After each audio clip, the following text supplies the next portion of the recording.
My sister-in-law tried to drain our family investment accounts a week before I discovered the truth. I pretended to know nothing. At the meeting, she handed me documents that would have given her control of everything. I smiled. What I did next left everyone in shock. I'm glad to have you here.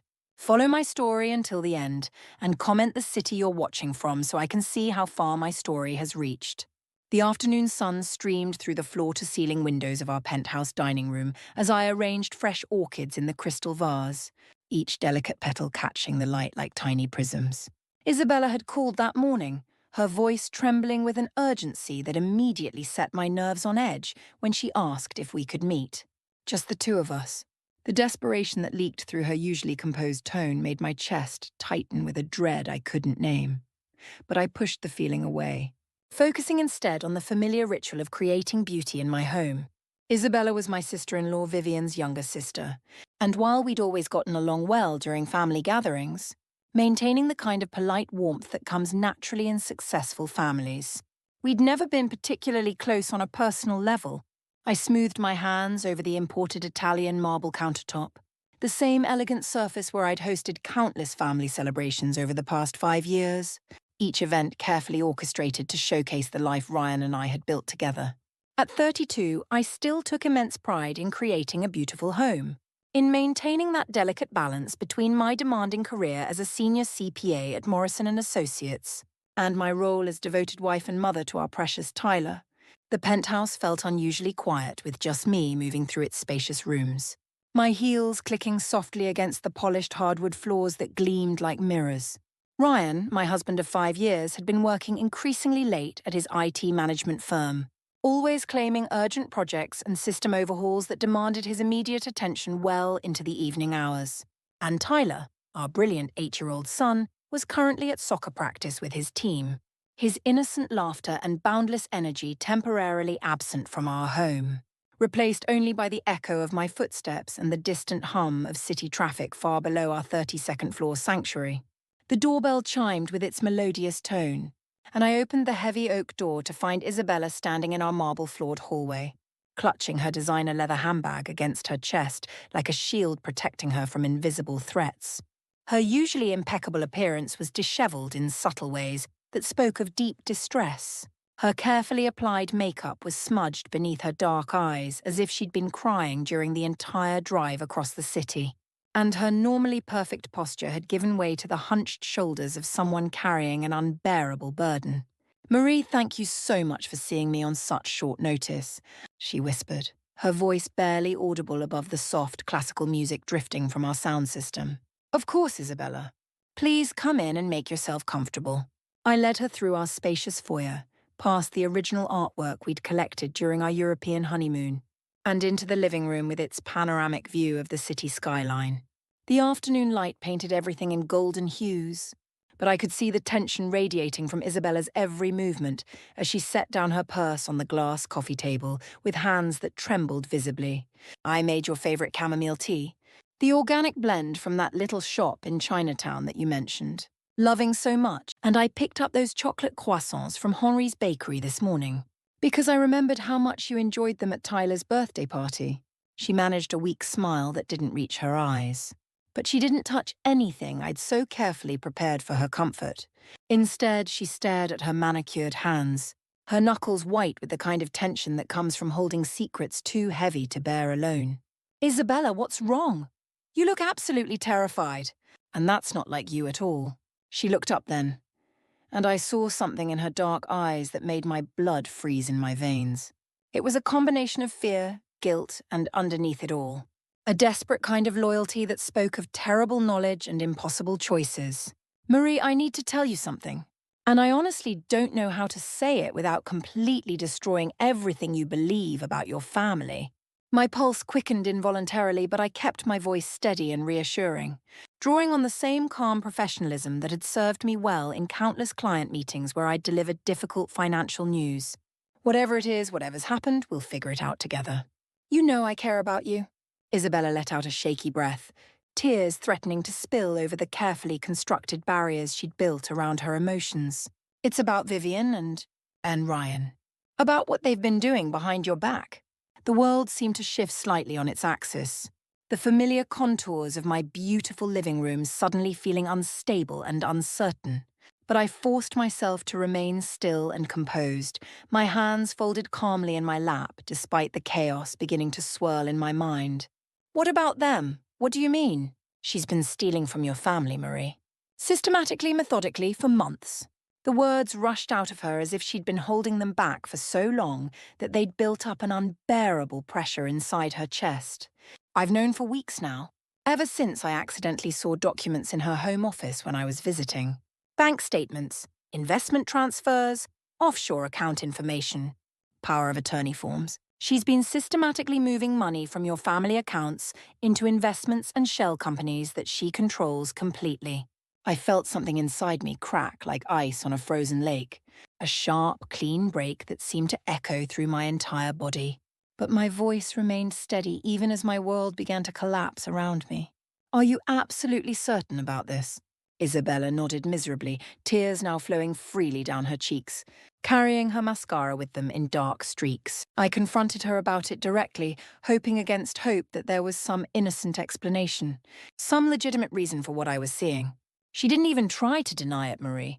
She just laughed, actually laughed, and said it wasn't any of my business what she did with family money. But the things she said about you and Tyler about your marriage. Her voice broke completely, dissolving into the kind of sobs that come from witnessing cruelty too awful to comprehend.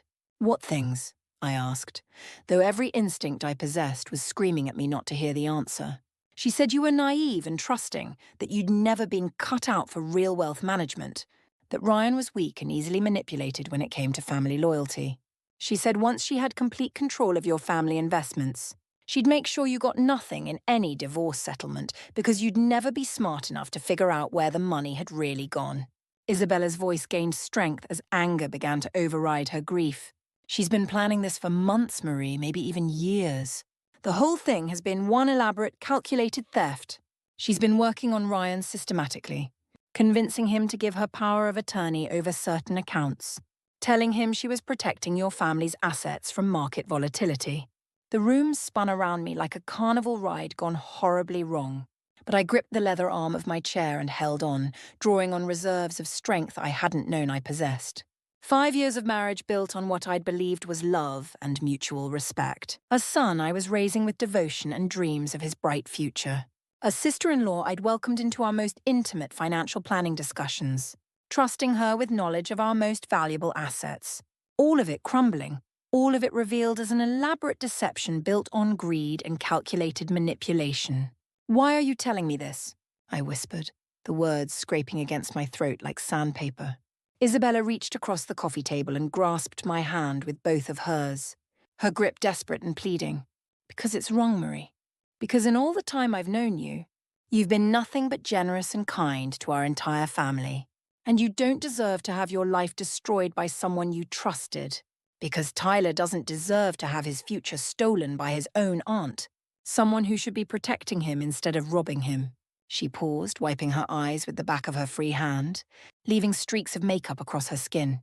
And because I love my nephew more than I fear my sister's anger, and I can't stand by and watch Vivian destroy everything good and honest in this family just for money. I stared at our joined hands, mine steady from years of handling complex financial documents and making difficult decisions under pressure, hers trembling with the weight of the terrible knowledge she'd been carrying alone. Does Ryan fully understand what she's really doing? I don't think so, at least not the full scope of it. She's convinced him that it's all legitimate investment advice, that she's protecting your family's assets from economic instability and maximizing your returns through sophisticated international strategies. She has him believing she's the financial genius who's going to secure Tyler's future and your retirement.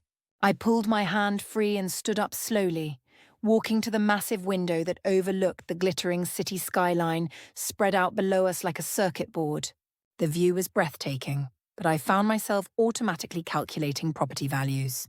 Investment returns, market trends, the real worth of everything we'd built together through careful planning and mutual trust. My accounting training kicked in automatically, even in the midst of emotional chaos. What will you do now? Isabella asked behind me, her voice small and uncertain. I turned back to her, and something fundamental had shifted inside me during those few moments of silent calculation. The initial shock and hurt were giving way to something cooler, more analytical, more dangerous. I'd spent my entire career protecting people's financial interests, tracking down discrepancies, catching fraud before it could destroy families. This wasn't different in principle, except that it was deeply, devastatingly personal. Nothing, I said calmly, my voice carrying a new note of steel that seemed to surprise us both. Isabella's eyes widened in confusion and disbelief. Nothing? But Marie, they're stealing everything you've worked for. I'm going to pretend I never heard this conversation. I'm going to smile and play the role of the trusting family member, and I'm going to let her think she's winning while I gather evidence and build an unshakable case against her. But Marie, I don't understand. Isabella, some battles require patience and strategy rather than emotional confrontation. And I've been professionally trained to follow complex paper trails and catch sophisticated financial criminals. I know exactly how to trap a thief, especially one who's gotten overconfident because she thinks she's dealing with an easy mark. I sat back down and poured myself tea with hands that were now completely steady, the familiar ritual helping to center my thoughts and clarify my next steps. Tell me, does Vivian know you're here with me today? No, she thinks I'm across town at a client meeting for my marketing consulting firm. Good. It absolutely needs to stay that way. I met her eyes, and she must have seen something there that surprised her because she sat back slightly in her chair. Can you do that for me? Can you pretend you never told me any of this, no matter how difficult it becomes? Isabella nodded slowly, still processing the transformation she was witnessing in my demeanor. But what about Ryan? What about Tyler? How do you protect them? I took a leisurely sip of tea, letting the familiar ritual calm my racing mind while I organized my thoughts into a coherent plan of action. Some games aren't won by emotional outbursts or dramatic confrontations, dear. Sometimes you have to let your enemies hang themselves with their own rope while you document every illegal move they make. After Isabella left, promising to maintain her silence while continuing to gather any additional evidence she might encounter, I sat alone in my home office for a long time, staring at the financial documents spread across my mahogany desk like the pieces of a complex puzzle. The penthouse felt different now, as if the very air had thickened with deception and betrayal. Every family photo lining the walls, every shared investment we'd made together, every financial decision we'd celebrated as a team, all of it potentially compromised by the knowledge of what was really happening under our own roof. The late afternoon sun slanted through my office windows, casting long shadows across the spreadsheets and investment statements I'd begun organizing into chronological order, looking for patterns and discrepancies I'd been too trusting to notice before. My professional training took over, the same methodical approach I used when investigating financial irregularities for clients. Except this time the stakes were personal in ways that made my hands shake, despite my outward calm. When Ryan came home that evening, his key turning in the lock with its familiar sound, I was in the kitchen preparing his favorite dinner. Grilled salmon with herb-crusted quinoa and roasted vegetables arranged in colorful patterns. The same carefully balanced meal I'd perfected during our early marriage, when I was still trying to impress him with my domestic skills alongside my professional achievements. "Smells absolutely amazing in here," he said, not quite meeting my eyes as he loosened his tie, and set down his briefcase with the kind of casual gesture that had once seemed endearing but now struck me as potentially calculated. "Long day at the office?" I asked pleasantly, as if I didn't suspect he'd probably spent his lunch hour in detailed discussions about our family's finances with my sister-in-law, planning the next phase of their elaborate theft. "You know how it is in IT management. Same system crises, different day. The server upgrade project is consuming everyone's time and energy." He disappeared upstairs to change into casual clothes, and I continued setting our dining room table with the wedding china we'd received as gifts 5 years ago. My movements automatic and precise despite the turmoil churning in my mind. When he returned, looking relaxed and comfortable in his favorite sweater, we ate in relative silence, broken only by mundane conversation about Tyler's soccer practice and weekend plans. But I watched him carefully now, noting things I'd overlooked before in my trusting naivety. The way he seemed distracted and preoccupied when I mentioned our investment portfolio, the new nervousness that crept into his voice when financial topics arose naturally in conversation. The fact that he'd stopped asking detailed questions about my work at the accounting firm. 5 years of marriage, and I was just now seeing my husband clearly for the first time. Recognizing the signs of deception I'd been trained to spot in corporate environments but had been blind to in my own home. That night, as he lay beside me in our king-sized bed with its luxury linens and down comforter, I stared at the ceiling and made a series of decisions that would change everything. They wanted to play sophisticated financial games with my family's security? Fine. But they had absolutely no idea they were playing against someone who'd spent years catching financial criminals and had access to resources they couldn't even imagine. Living with the knowledge of betrayal was like performing delicate surgery on my own heart. Every smile I forced, every normal conversation I maintained, every affectionate gesture I continued to offer cut deeper into my soul with surgical precision. But I persisted, playing my role as the unsuspecting wife and devoted mother, while carefully documenting the elaborate fraud unfolding in my own family. Gathering evidence with the same methodical precision I brought to my most complex professional cases. 3 days after Isabella's devastating revelation, Vivian arrived for our usual Sunday brunch, a family tradition we'd established to maintain close relationships and coordinate our busy schedules. She swept into my kitchen wearing a new designer suit that probably cost more than most people's monthly salary, her dark hair perfectly styled in a way that spoke of expensive salon treatments, her smile bright and calculating as a corporate shark circling its prey. "Marie, you look absolutely wonderful today," she gushed, embracing me with the kind of practiced warmth that I now recognized as performance art. "I love what you've done with the kitchen renovations. The new marble countertops are simply stunning." I returned her hug, noting the expensive French perfume that clung to her skin like a signature. The same sophisticated scent that had been lingering in Ryan's car lately whenever I borrowed it for errands. "Thank you so much. Tyler should be back from his playdate at Jamie's house within the hour. Would you like some coffee while we wait?" "That would be absolutely perfect." She settled herself at the kitchen island with practiced elegance, crossing her legs and arranging herself like a model posing for a lifestyle magazine. "Actually, I was hoping we could discuss some important financial matters while we have this private time together. Just between us, woman to woman." My hands remained steady as I prepared our coffee with the expensive machine Ryan had bought for my last birthday, though my heart began to race with anticipation and dread. "Of course, Vivian. What's on your mind?" Vivian took a delicate sip from her cup and leaned forward conspiratorially, her voice dropping to the intimate tone of someone sharing valuable secrets. "I'm genuinely concerned about your family's current investment strategy, Marie. About your long-term financial security and Tyler's future opportunities."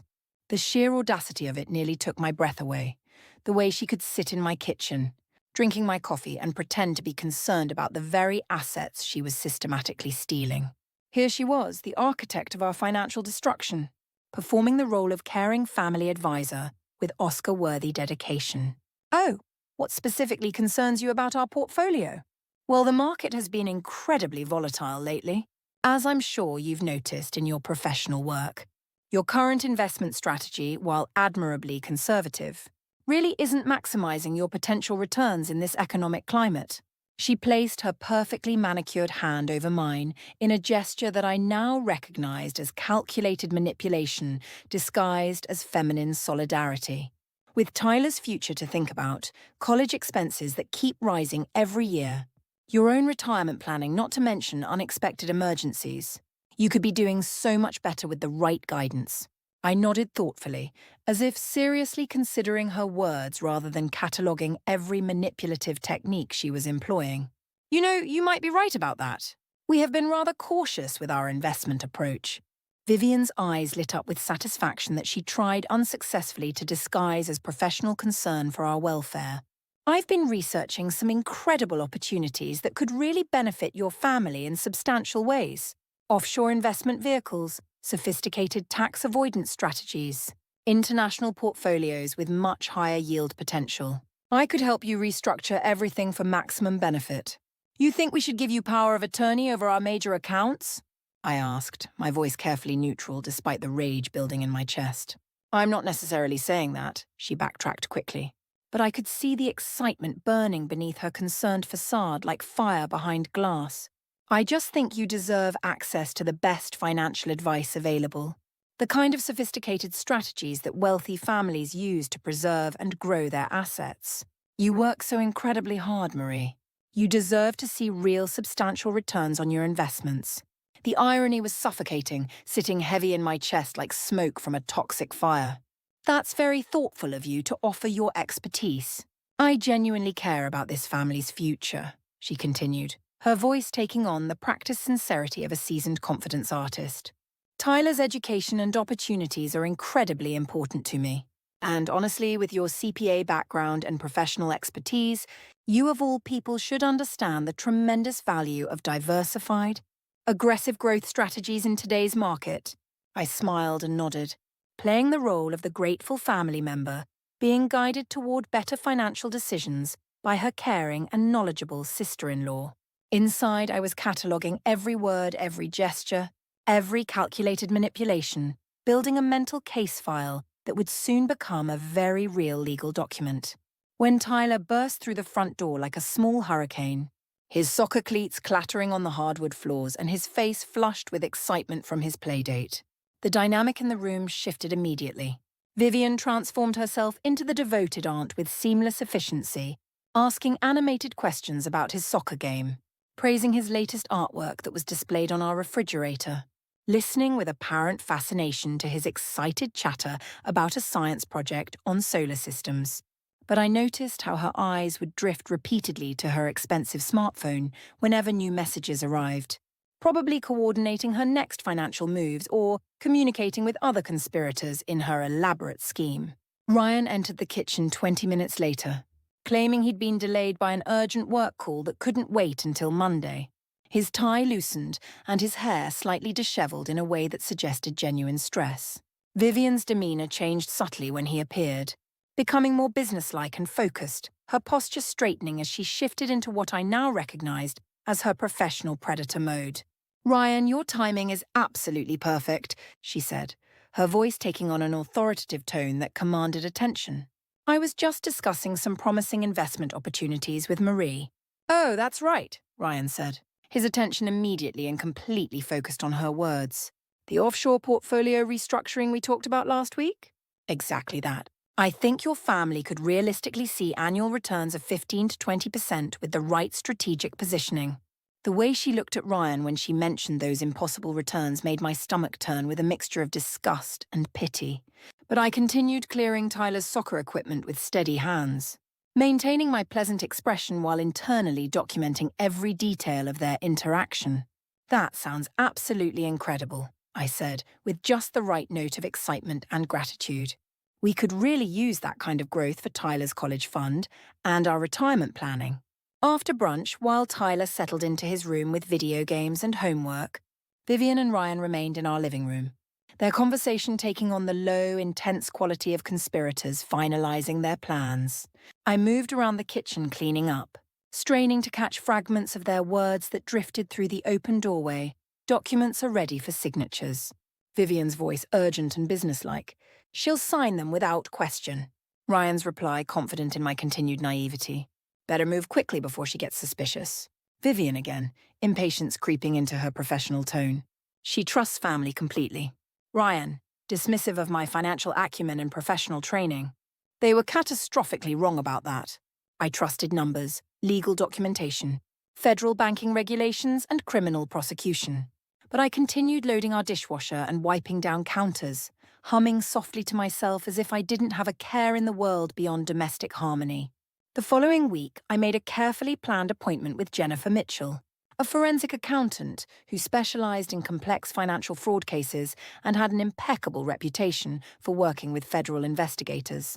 Her office was located across town in a completely different business district, far from our usual professional haunts, ensuring I wouldn't be seen by anyone who might report my activities back to Ryan or Vivian. Jennifer was sharp and incisive, probably in her mid-40s, with intelligent grey eyes behind designer glasses, and an air of professional competence that immediately put me at ease despite the gravity of our meeting.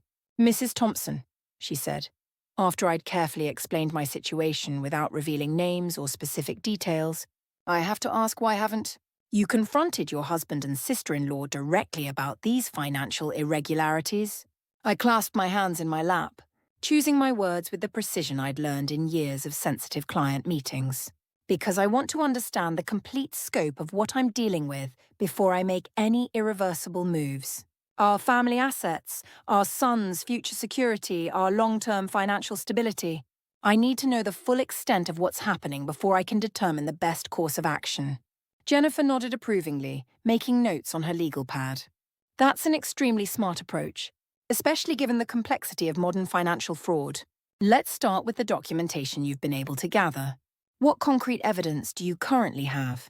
For the next 2 hours, we went through everything systematically.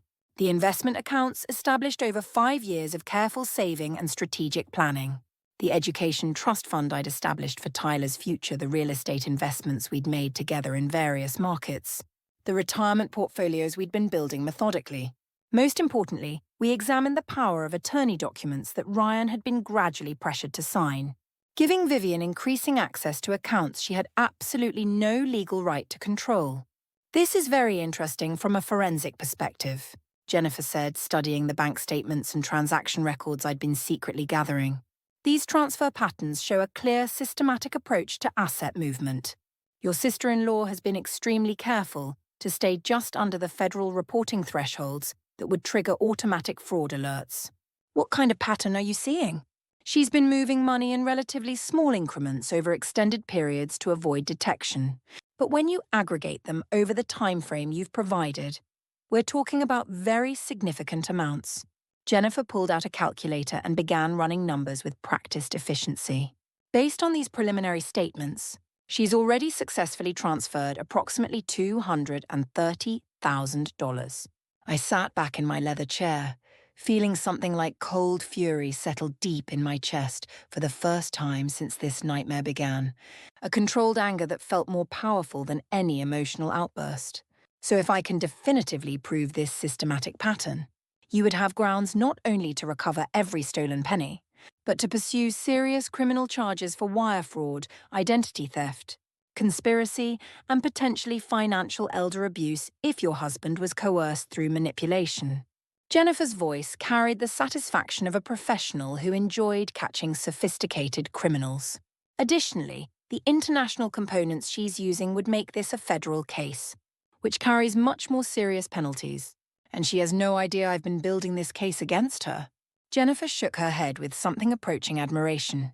From everything you've told me, it sounds like she's operating under the assumption that you're too emotionally invested in family harmony to question her activities. She has absolutely no idea she's dealing with someone who has the professional expertise to unravel complex financial crimes.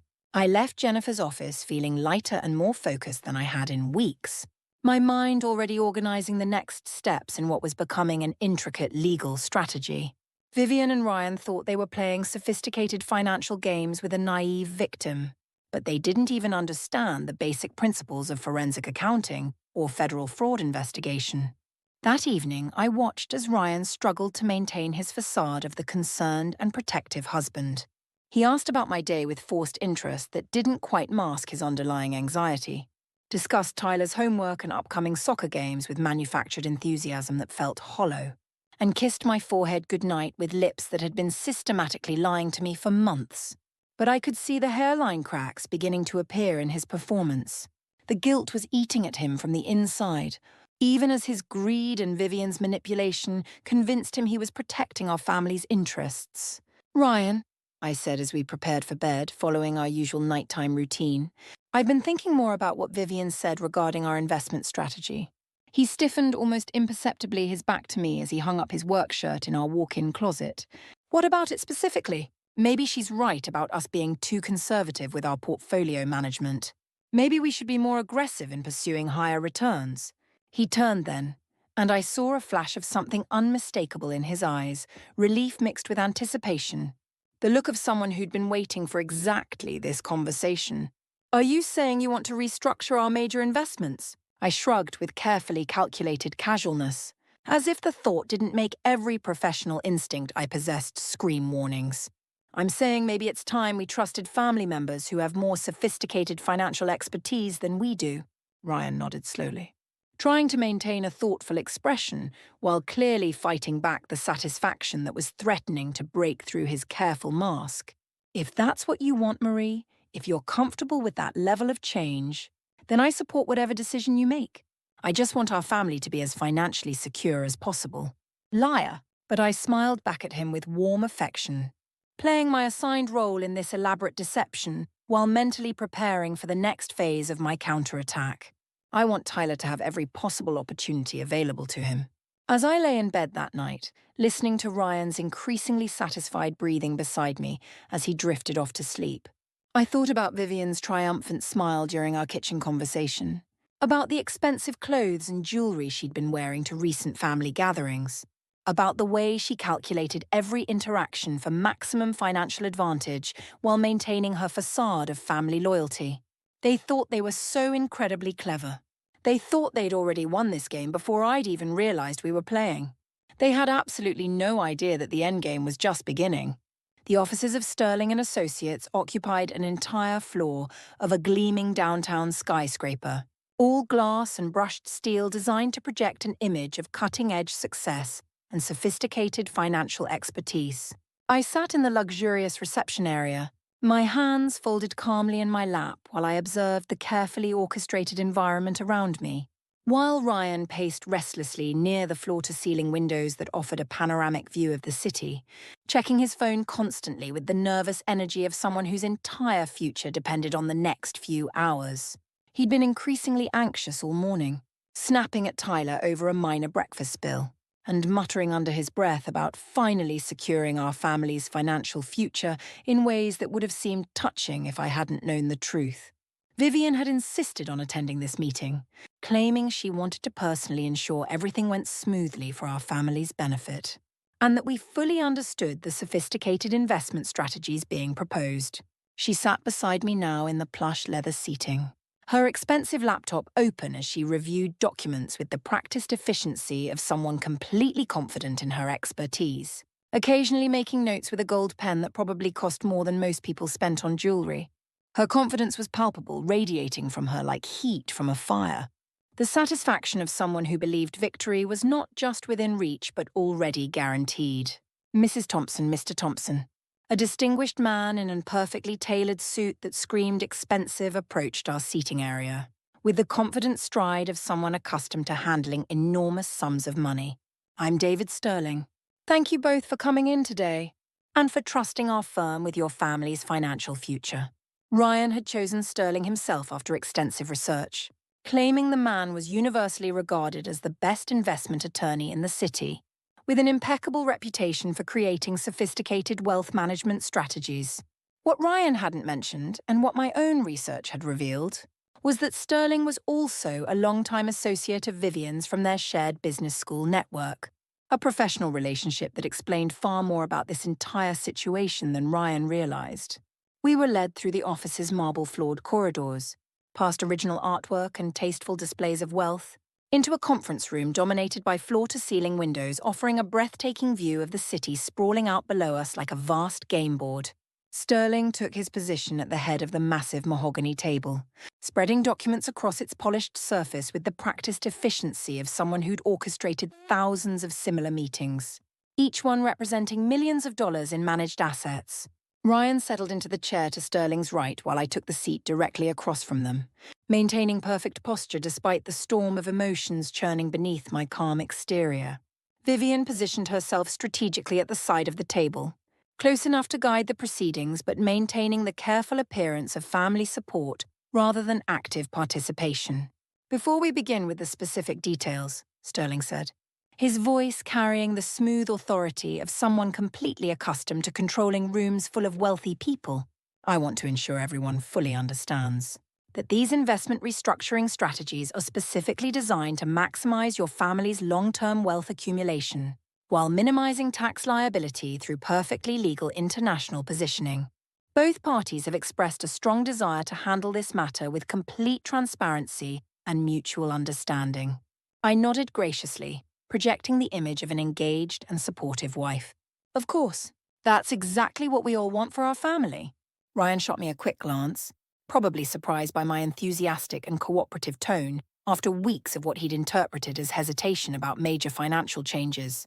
He'd been expecting detailed questions, resistance, the kind of thorough analysis I was known for in professional settings.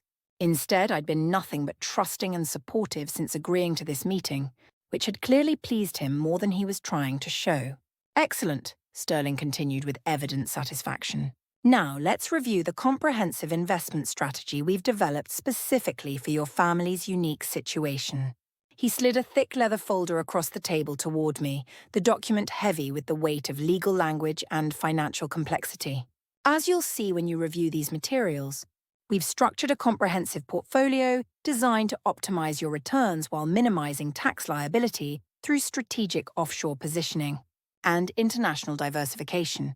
I opened the folder and began reading with the careful attention I'd perfected over years of reviewing complex financial documents.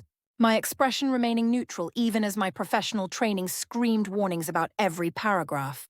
According to Sterling's elaborate proposal, I would be transferring comprehensive power of attorney over our major investment accounts to Vivian, who would manage what was described as a diversified international investment portfolio, specifically designed to maximize growth potential through sophisticated global strategies. The language was deliberately dense and confusing, filled with financial jargon and legal terminology clearly designed to overwhelm rather than illuminate, to confuse rather than clarify the actual mechanics of what was being proposed. This seems quite complicated and sophisticated, I said mildly, flipping through pages of legal text that would have intimidated most people without extensive financial training. Sterling cleared his throat with the confidence of someone who'd delivered this same speech hundreds of times. I completely understand your initial concern, Mrs. Thompson, but modern wealth management for successful families requires these kinds of sophisticated strategies. Your sister-in-law has extensive experience with international markets and complex investment vehicles, and these particular structures are quite common among families who are serious about preserving and growing their wealth across generations. Translation: they thought I was too emotionally invested in family harmony, too financially naive despite my professional credentials, to understand what I was actually signing away. Additionally, Sterling continued, his tone becoming more confident as he warmed to his well-rehearsed presentation, there are very significant tax advantages to moving your assets through these international structures. The complexity you're observing is actually sophisticated protection, ensuring your family's wealth is preserved and grown as efficiently as possible while remaining completely within legal boundaries. I almost laughed at the sheer audacity of the performance, the way they were trying to steal our life savings while using legitimate-sounding investment terminology and legal language to make it seem like sound financial planning. I could see Vivian leaning forward slightly in her chair, probably calculating how quickly she could begin accessing our accounts once I signed these beautifully crafted documents. I see, I said quietly, maintaining my expression of thoughtful consideration. And these offshore investment accounts? When would we realistically expect to see returns on our investment? Sterling waved his hand in a gesture of casual dismissal that was clearly meant to discourage detailed questions. International investments require patience and long-term thinking, as I'm sure you understand. You should expect to see significant returns within 18 to 24 months. But really, it's much better for everyone involved if you focus on the substantial long-term benefits rather than short-term market fluctuations. Ryan leaned forward, his voice taking on the patient, explaining tone he'd perfected during years of managing complex IT projects, the same voice he used when he thought I needed complicated concepts simplified. Marie, I know this seems overwhelming at first glance, but Sterling and Vivian really know what they're talking about here. This approach will ensure Tyler's college fund is completely secured, and we'll have the kind of real financial freedom we've always dreamed about. Financial freedom, as if our current comfortable lifestyle wasn't sufficient, as if we needed to risk everything we'd built together for promises of impossible returns that existed only in their elaborate fantasy. I looked around the table systematically, taking in each face and cataloguing what I saw. Sterling, smug and supremely satisfied with his elaborate legal language and manipulative presentation. Ryan, trying desperately to project protective confidence while barely containing his excitement about the promised windfall Vivian, her eyes bright with barely controlled greed as she imagined finally gaining complete control over our family's carefully accumulated assets. Well, I said, closing the folder with a soft snap that seemed to echo in the suddenly quiet room. I suppose you've thought of absolutely everything. Sterling smiled with the satisfaction of someone who believed he'd just closed the most important deal of the month. We've tried to be as thorough as possible, yes. Of course, you're completely welcome to have your own independent attorney review all the documents. But I think you'll find everything is quite standard for this level of sophisticated wealth management.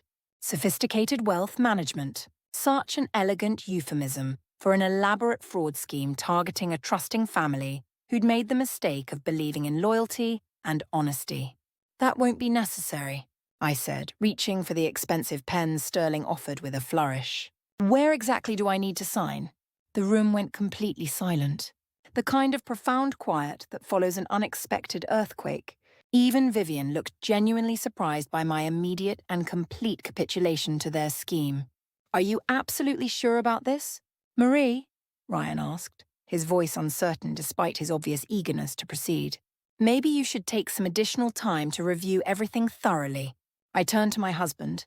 This man who still believed in some part of his mind that he was protecting our family, even while actively participating in our financial destruction, and smiled with what I hoped looked like complete trust and affection. Sometimes in life you have to trust the people who care about you most. Vivian has always looked out for our family's best interests, and I have complete faith in her expertise.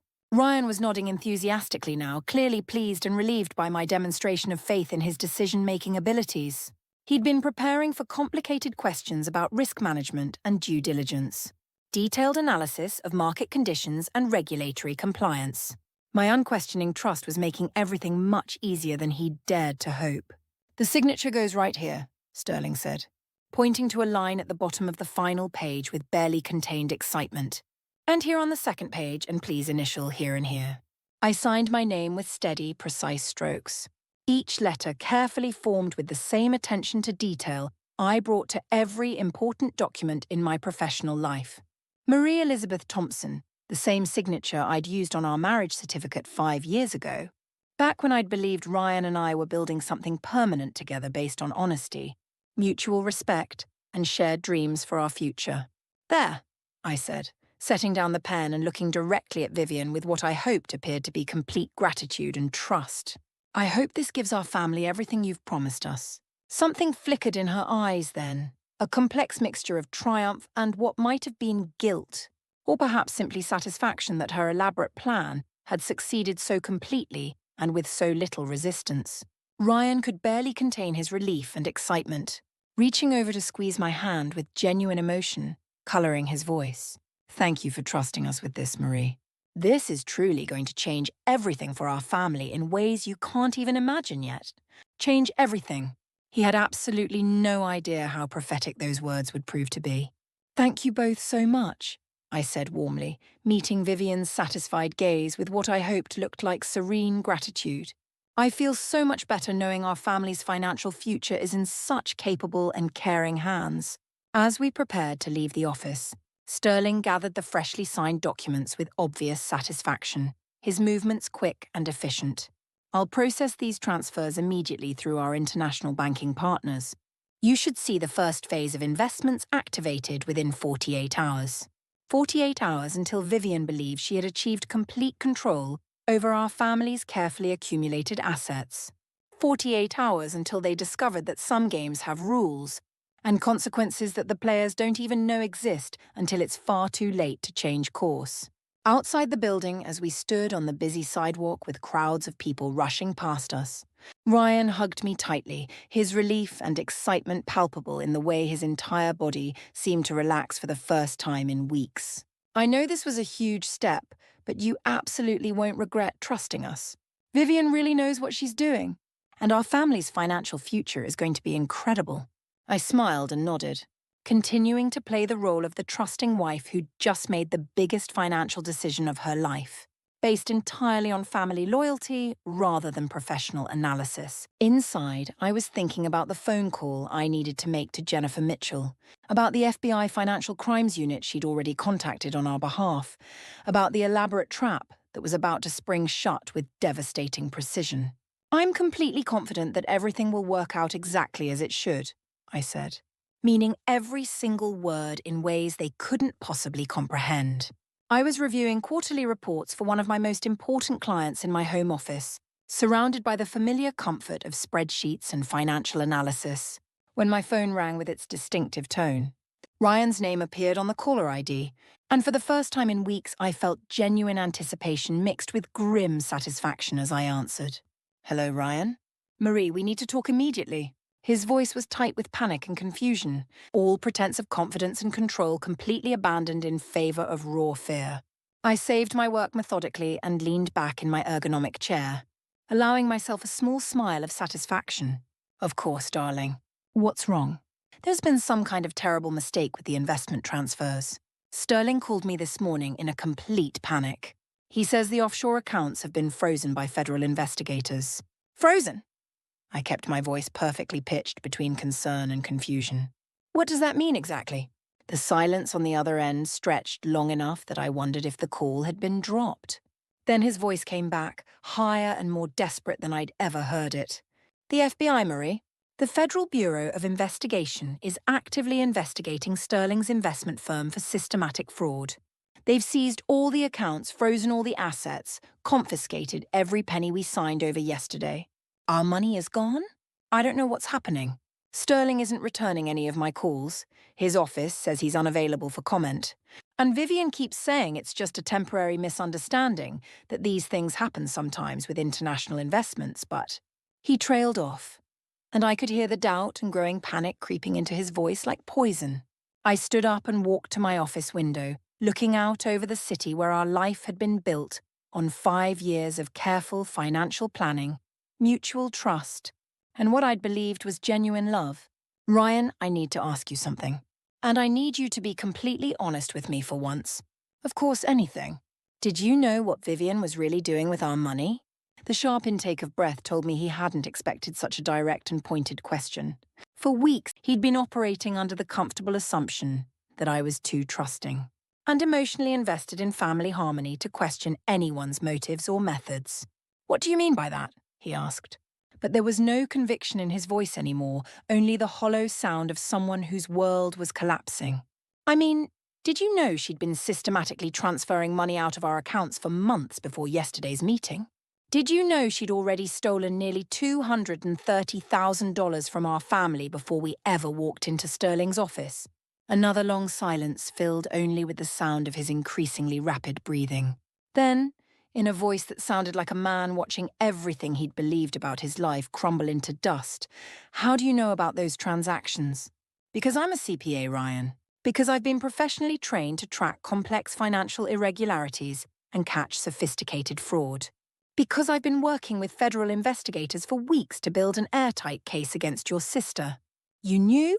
The question came out as barely a whisper, filled with disbelief and dawning horror. "All this time you knew exactly what was happening?" "I knew," I confirmed with calm satisfaction. "And I let you both think you were successfully manipulating me. Because sometimes the most effective way to catch criminals is to let them commit their crimes under federal surveillance while documenting every illegal transaction." I could hear a woman's voice in the background, shrill and demanding, growing increasingly frantic. Vivian no doubt wanting to know why their perfect plan was falling apart so spectacularly. "The FBI has been monitoring those offshore accounts since last week," I continued calmly, enjoying the way my words seemed to hit him like physical blows. "Every transfer, every transaction, every fraudulent document you both signed has been recorded and analyzed. They have everything they need for criminal charges that will put both of you in federal prison." "Marie, please," Ryan said, his voice cracking with desperation.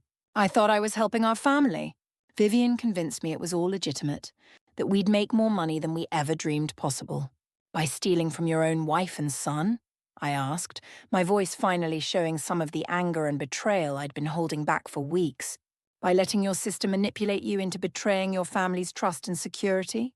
The background noise grew louder and more chaotic, and I could make out Vivian's voice more clearly now, her careful composure finally cracking. Wasn't supposed to happen like this. She was too stupid to figure it out. Federal investigators shouldn't have been involved. I have to go, Ryan said suddenly, his voice filled with panic. But Marie, this isn't over. We'll figure this out somehow. Yes, it is over, I replied with complete calm and finality. It's been over since the moment you chose Vivian's promises over your family's security and your son's future. After hanging up, I sat back down at my desk and opened my laptop to review the emails that had been accumulating from Jennifer Mitchell and the federal prosecutor assigned to our case.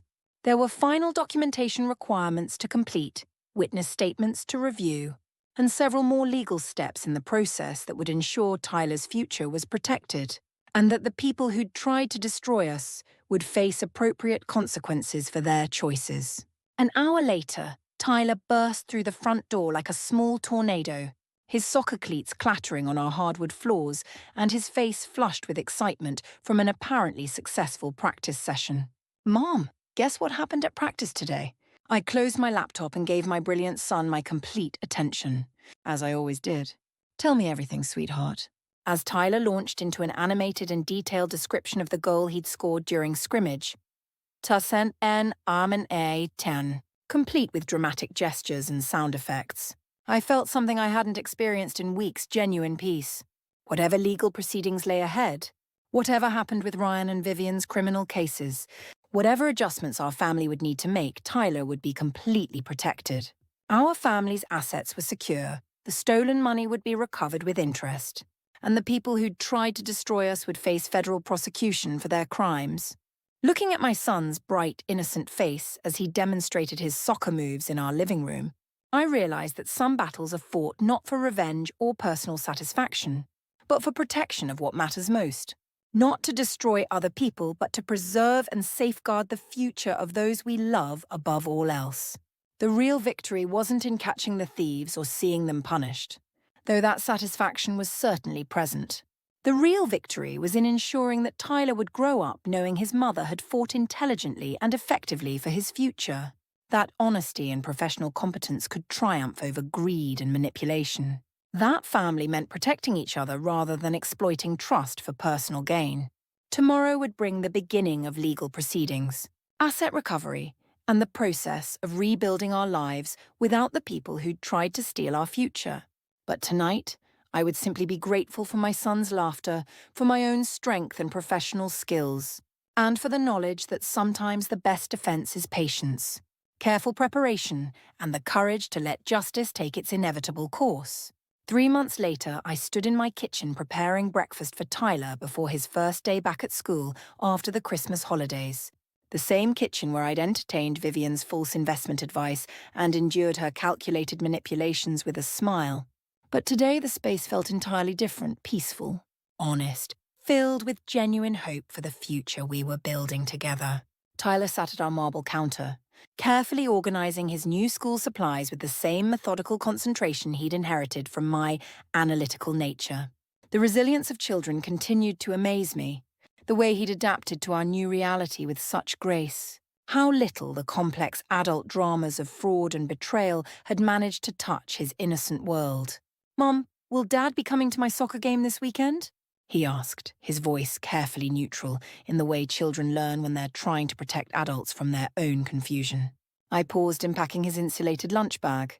Choosing my words with the care I'd learned was necessary when discussing adult failures with someone who still believed the world was fundamentally fair. "Dad is dealing with some very complicated grown-up problems right now, sweetheart. But Aunt Isabella said she'd absolutely love to come watch you play." Tyler nodded thoughtfully, his dark eyes showing more understanding than most 8-year-olds should have to carry. "I like Aunt Isabella. She's honest." The phone rang, interrupting our morning routine, and I glanced at the caller ID before answering with genuine warmth. "Good morning, Jennifer." "Marie, I have excellent news." Jennifer Mitchell's voice carried the satisfaction of a professional who'd successfully completed a complex case. "The judge approved the final restitution order this morning. All stolen funds, plus accrued interest and penalties, will be returned to your accounts within 48 hours. I felt a wave of relief wash over me. the final lifting of a burden I'd been carrying for months. And the criminal charges? Vivian pled guilty to wire fraud, conspiracy, and money laundering charges. She'll serve 22 months in federal prison and pay additional fines that will prevent her from ever attempting something like this again. Ryan's cooperation with the investigation and his testimony against Sterling resulted in probation, community service, and mandatory financial responsibility counseling. After hanging up, I sat down across from Tyler, who was reading a book about marine biology, completely absorbed in dreams of underwater exploration and scientific discovery that filled me with pride and hope for his future. "Tyler, I want you to know something very important." He looked up, giving me his complete attention with the serious expression that made him look older and wiser than his years. "Sometimes in life, people make very bad choices that hurt the people they're supposed to love and protect. When that happens, the people who truly care about you will always fight to keep you safe." Tyler nodded solemnly, processing this information with characteristic thoughtfulness. "Like how you protected our money from Aunt Vivian and Dad." I was constantly amazed by how much he'd understood despite our careful efforts to shield him from the worst details. "Exactly like that. No matter what happens in life, you'll always be safe. You'll always be loved, and you'll always have everything you need to pursue your dreams." "I know, Mom," he said with simple confidence. "You're the smartest person I know, and you always figure out how to fix things." As I walked Tyler to school that crisp morning, I reflected on how profoundly our lives had changed in such a relatively short time. Ryan was living in a modest apartment across town, attending court-mandated counseling sessions, and slowly beginning to understand how completely and systematically he'd been manipulated by his sister. Our marriage was irretrievably over, but we'd managed to establish a co-parenting relationship that prioritized Tyler's emotional stability and sense of security above all other considerations. Isabella had emerged as an unexpected source of strength and genuine friendship, helping with Tyler's care and proving that moral courage sometimes comes from the most unlikely sources. Her decision to speak up despite family pressure had literally saved our family's future, and her continued loyalty had earned her a permanent and valued place in our lives. The financial recovery had exceeded even my most optimistic projections.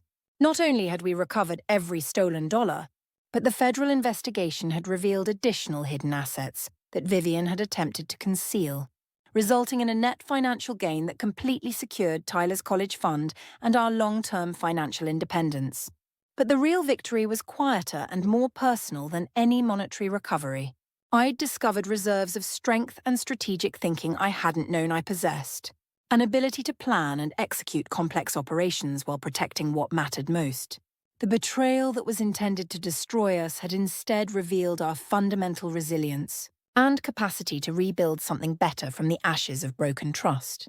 That evening, as Tyler and I worked together on his homework at our kitchen counter, I realized that our small family had been refined and strengthened by crisis. The people who remained in our lives were those who had actively chosen loyalty over self-interest, truth over convenience, love over greed. "Mom," Tyler said, looking up from his mathematics worksheet, "I'm glad it's just us now. Everything feels more honest," out of the mouths of babes.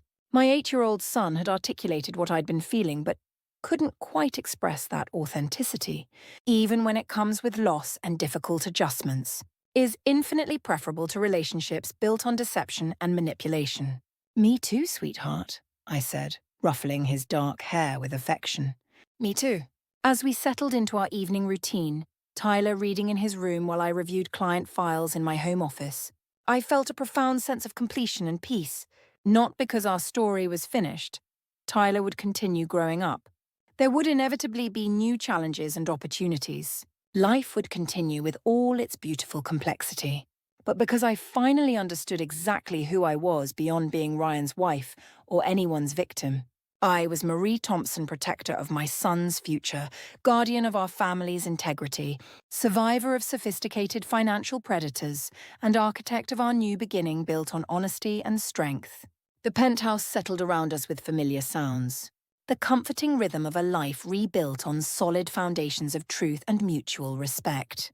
Tomorrow would bring new challenges and opportunities to use my professional skills to help other families avoid the traps that had once threatened our security.